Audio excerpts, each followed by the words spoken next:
Okay, so let's take a look at this simple example with some real numbers.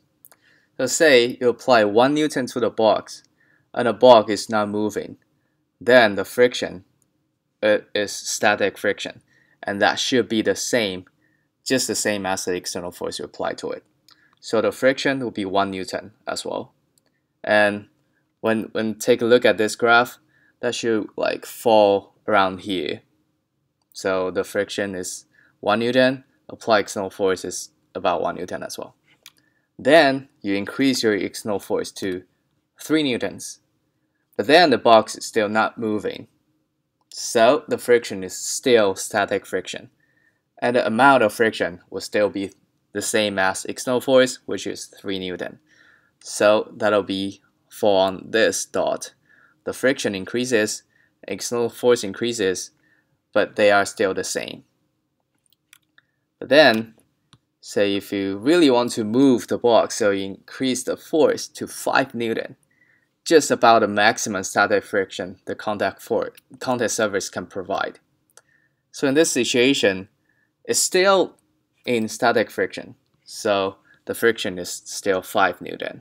The box is not moving.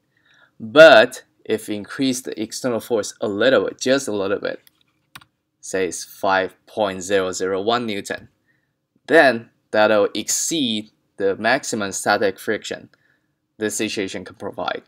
So the box will start to move and the friction will drop down to dynamic friction, which is usually less than the maximum static friction.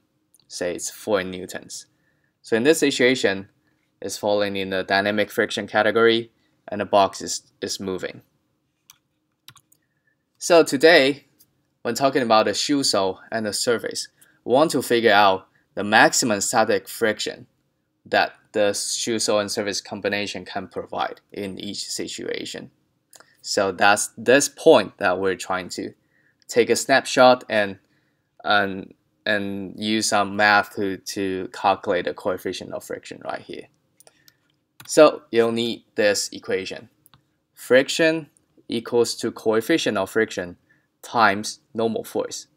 And when talking about friction right here, we're talking about the maximum static friction. Alright, so what is normal force? So in the same example, actually there's not only just the force on the horizontal direction, right?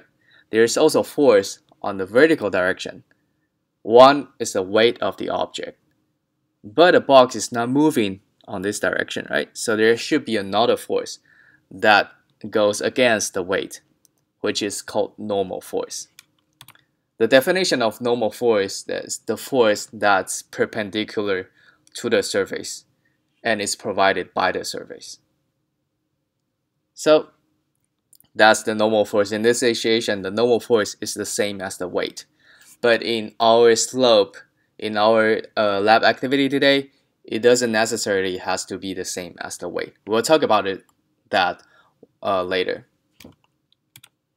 So with this equation, you can see actually if the object has larger weight, then the friction will of course increase. We'll have a larger friction. But actually the coefficient of friction will not change. It only depends on the contact surface. So that's what we're trying to figure out today. We're trying to calculate the coefficient of friction with different shoe sole and surface combination with the slope setting we're going to use later. So that's the equation you're going to use, and we'll talk about some free body diagram of today's lab setting in the next video.